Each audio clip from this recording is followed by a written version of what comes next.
Hi everyone, it's Andrea Tooley. Thank you so much for watching this video.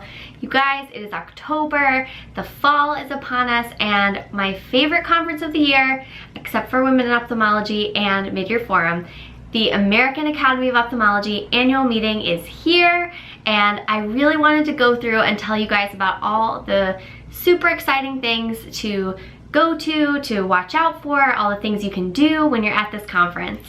Now, the American Academy of Ophthalmology annual meeting is the largest annual meeting for ophthalmologists. It's huge, it's an extremely clinical meeting, and it can be very overwhelming if you're a medical student, a resident, even a fellow or early in your training.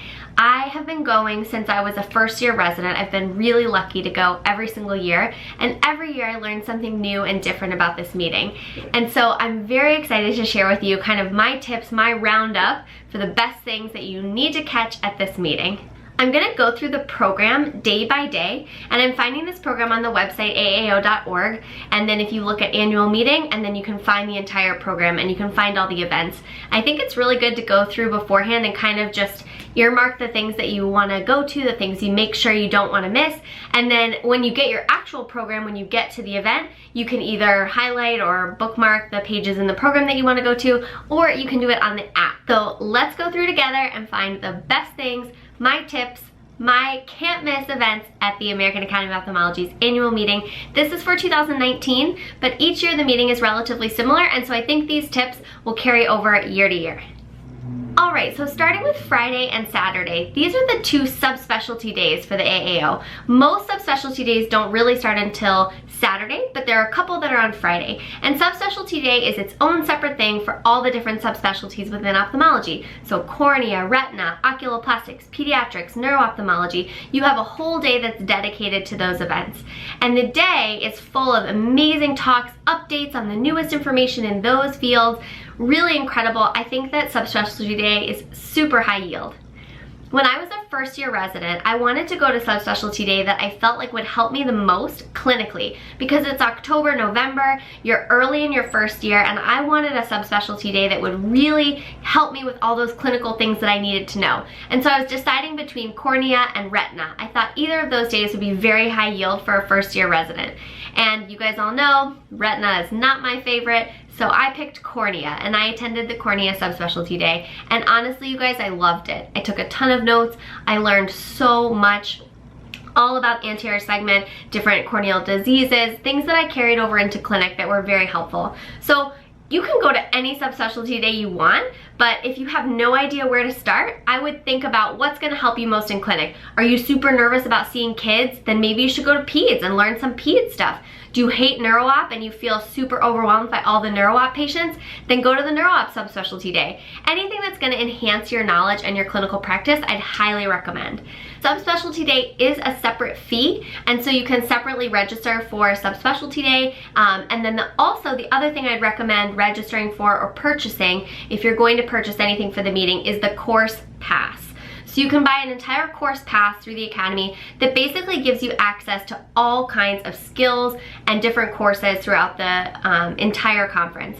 There's a few other extras that you might have to pay for, but in general, I think the course pass is super high value. I've gotten it every single year, and I'm always really glad that I have it. All right, so after Friday and Saturday, you've gone to lectures all day, you're exhausted, you've learned a lot.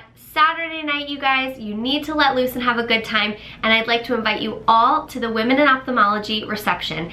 This is gonna be the reception. There's so many fun things to do on Saturday night, but before you do anything, come to the WIO event. Even if you're not a woman, even if you're a man, you are totally welcome to come and invited. There's gonna be a band, appetizers, drinks, all kinds of things. You can register at the WIO website, and I'll link it all below for you. I really hope I'll see you there. I will be there the whole time, and I would love to see you there. I think that'd be a really good time for people to kind of chat, for you to mingle and meet people, get to talk with leaders. It's a really good opportunity. Highly recommend the WIO reception. All right, so Sunday starts the official festivities of the Academy, and Sunday is jam-packed. So I'm gonna go through the program and just kind of shout out a few things on Sunday that I think would be super worthwhile for medical students, residents, people kind of early in their training. So let's go to Sunday. All right, so the day starts off with some labs, and labs are extra skill courses that you can pick up. They cost a little extra money, but they're really amazing. They have them in all different fields within ophthalmology. So there's some oculoplastics ones like orbital facial fracture repair and a plating workshop. There's some strabismus ones here. There's intrascleral haptic fixation of IOLs. That sounds super high yield. Highly recommend those labs, so you can do that. All right, and this first symposium, this is at 8 a.m. on Sunday. This is the Introduction to Cornea and Lens-Based Refractive Surgery for residents. You'll see as you're looking through the program, there's lots of different events that are either like introduction, basic, for residents. They are actually denoted to be specifically for people earlier in their career, and so I'd highly recommend any of those events. Honestly, if you are interested in learning about refractive surgery, then I would definitely check this one out at 8 a.m. All right, there's also a bunch of other cool things you can go. There's a manual small incision cataract surgery lecture that's included in the course pass. There's also phacoemulsification and advanced techniques, the core curriculum, also included in the pass. There's a cosmetic Botox and facial fillers course included in the pass. All kinds of really cool things. I would totally recommend going to at least one of those. Those are all Sunday morning, 9 a.m. But the big thing Sunday that you cannot miss is at 10 a.m. and that is the YO program. That's the Young Ophthalmology program. YO is gonna have a program on Sunday and on Monday, and you really can't miss either of them.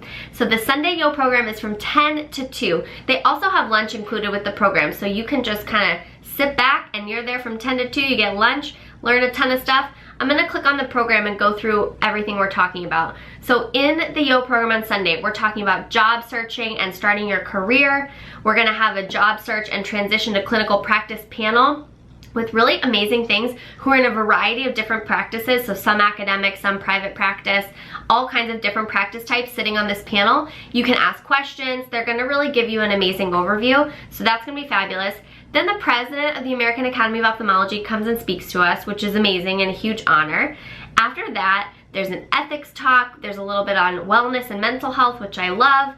Then here we go. This is the money stuff. After lunch, the Q&A dealing with surgical complications, and it's by Tom Oding, who's like the cataract surgery guru, and so you definitely don't want to miss that. Then there's a panel on depression, anxiety, and mental health, which is amazing, super high yield, and Steve Christensen, who is iSteve, you should all follow him on Twitter. He's giving this panel and it's gonna be top notch. All right, then we've got some international updates and then ophthalmology on a global level. I know there's tons of residents and medical students who are interested in international ophthalmology or traveling, working abroad, so this is the session for you. And there's really fantastic people on this panel that you can ask questions. How did you get started? How do you have an international practice? How do you get to do those kinds of things? This is awesome. You guys have to go to this event. All right, so I'm gonna scroll through all the other amazing things that are happening at the same time. Really, there's so many good things to choose from. It's impossible to decide what you're gonna do. Orbital disorders, a conceptual approach to diagnosis and optimized decision making. I have to go to this, and the panel on this is stacked. So I'm gonna be there. You guys should go to that one. You can bounce around. So you can come to the YO program for a minute, leave to go to another thing, then come back, bounce around, or you can just, if you're stressed and you're overwhelmed, just kick back and stay at the YO program the whole morning. That's fine. Whatever you wanna do, no problem. All right, so I'm scrolling through, here we go. We're loading more items. We're only at 10:30 and I'm still scrolling. Now we're at 11:30, now we're at noon. All kinds of things on EMR, coding. If you wanna learn about billing and coding, the annual meeting is the place to do that. I also think it's really helpful to have some general goals for the annual meeting, like things that you want to learn and take away from the meeting. So you will get more out of the meeting if you come and you say, I want to learn about Botox and filler so that I can incorporate that into my practice. Or I want to learn about surgical coding because I feel like I'm very weak in that area. Or I want to learn about how to volunteer abroad and I want to make some connections and I want to have something set up when I leave. You can do those things at this meeting, which is so great. Anytime you need a break, anytime you're tired or overwhelmed, you go to the YO Lounge. There's a whole lounge just for young ophthalmologists where there's snacks, there's coffee, there's always some cool event going on. I'm gonna be doing an event there on Monday that's Tai Chi and Chai Tea. You can come hang out with me and do some Tai Chi. That's a tongue twister. All kinds of fun things to do there. So stop by the Yo Lounge when you're tired, get some coffee, have a snack, mingle with some people that are there. I'll be there if you want to meet up with me. That's a great place to see me. So go there for sure. The other thing going on Sunday is one of my talks, and this you would have to skip out from the Yo session for just a minute, so you don't have to leave the Yo session. I'm not encouraging that at all. But if you want to catch me, I will be at the Spotlight on artificial intelligence and new technologies for the ophthalmologist. I'm talking about 3D printing and surgery, but we have a stacked panel. We have this amazing speaker from Google who's talking about AI and new tech. We're talking about using 3D surgery techniques in retina and cataract surgery. I'm talking about 3D printing. We're talking about the top apps for ophthalmology. It's going to be a really cool session. So if you want, you can check that out. That's at 11:30 on Sunday. The second session that I will be doing again on Sunday is at 3:30. So come and check me there. It's at the Tech Pavilion actually, and we're talking about social media on steroids. I'm giving you my best tips for social media and all the things I've learned over the years from being online with you guys. And so definitely come see me there. That's at 3:30 on Sunday. But this is an exhausting day, and there's things that are super high yield and wonderful going literally all day until after 5 p.m. So you're gonna be wiped. You're gonna need a good meal, and you're gonna need to have some fun. Grab dinner with friends. It's a great time to get together with med school friends or people you haven't seen in a long time.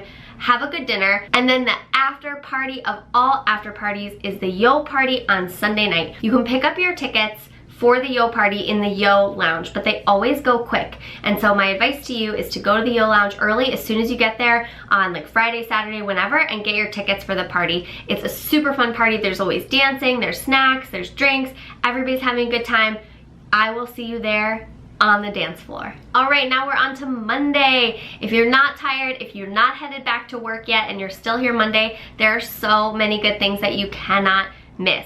So I'm gonna go through all of this.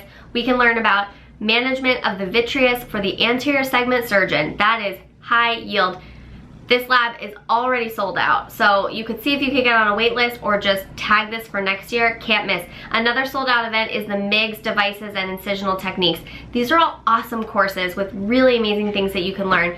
But if you want to go to a free event at 8:15 is the Spotlight on Cataract, Complicated Phaco Cases, My Top 5 Pearls. And these top 5 pearls are coming from people like David Chang, Eric Donnenfeld. I mean, I'm not even a cataract surgeon, and I even know these names. The list of cataract surgeries, the list is this long of the cataract surgeons who are gonna be talking here. I'm gonna take a screenshot of it right now for you guys. Boom.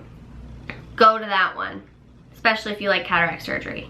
You know it's not my thing. I'm the oculoplastics girl. Okay, or you can go to oculoplastic surgery, anatomic foundations, surgical techniques, and enhanced results. That would be a really good one. If you're tired of sitting in sessions, then now is your opportunity to go check out the exhibitors area. So the exhibitors area is gigantic. There's booths from tons of sponsors. They have really cool fun things you can do.